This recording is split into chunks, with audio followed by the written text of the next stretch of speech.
Hi there, we're Thila and Mark Ozoli. Why are we pro-life? Well, as Christians, we might state the obvious and say that God created life and it's His to take.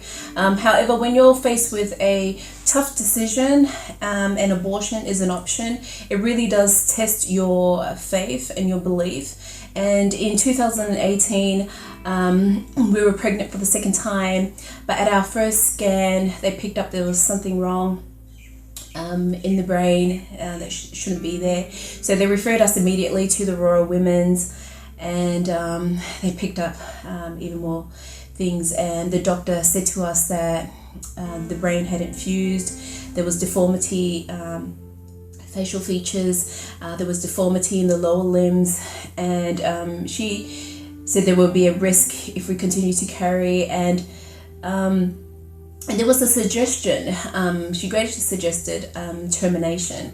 By this time, I was already crying, and I could hear Mark say to the doctor that, she won't agree on it because of her belief. And I was actually grateful at that time because why? Because Mark was a new Christian. He grew up in communism, and he's been an atheist the majority of his life. And I knew for a fact that if he had not come to Christ at the time, he would have just looked at the facts and just agreed with the termination. But I was so grateful that, I had his support. So they had to do one more test to confirm baby's actual diagnosis on what he had.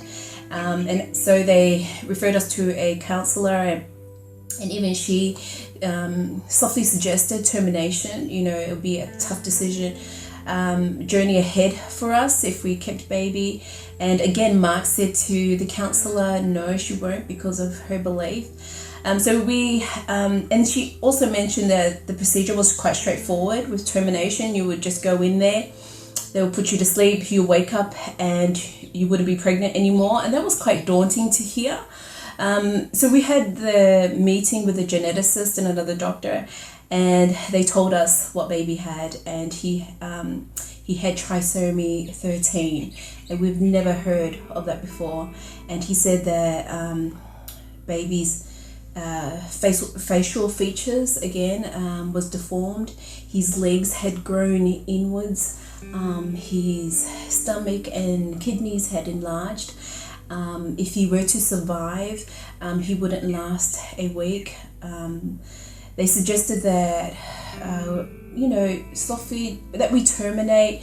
It would be quicker to fall pregnant, and the chances of pregnant again, and the chances of baby having the next one having trisomy 13 was very low.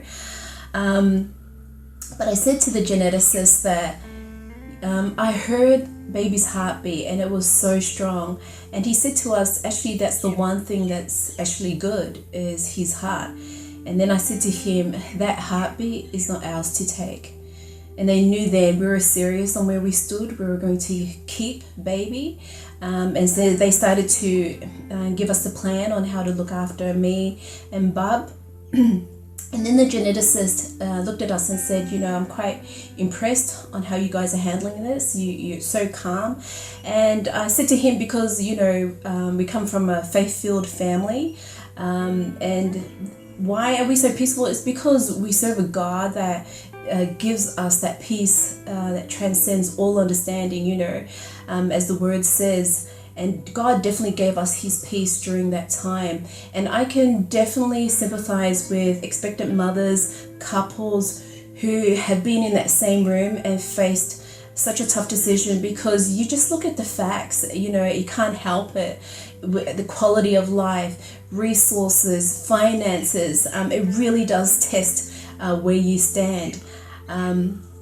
Unfortunately, Samson, we named him Samson, passed away at 20 weeks, 5 days, and we cremated him. We actually, by law, we had to do a funeral for him as well, and that was tough, but again, God's peace was with us. And Mark didn't want him to be at a cemetery, so we cremated him, brought him home, and Mark planted a weeping cherry on the side of the house, and we scattered his ashes in there.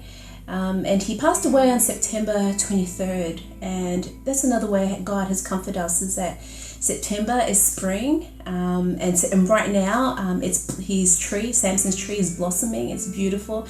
It reminds us of him. It reminds us of God's love, his peace, and his promise.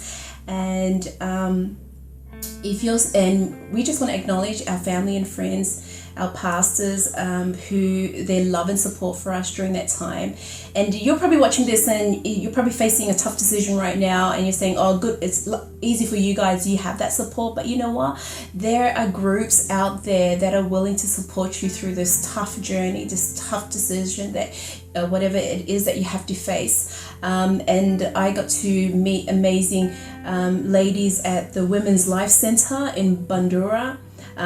You're welcome to give them a call. You know, anyone from all walks of life, they're there to support you. And we want to end this on a great note, that as we're talking to you right now, I'm 17 weeks pregnant. We've had scans and blood tests, and baby is looking good and growing well, and we're due next February 2021. So again, thank you for the organizers of March for Babies for giving us this platform to share our story. And again, to all the women out there who are facing a tough decision, there is help out there for you. Just reach out. Take care. Bye.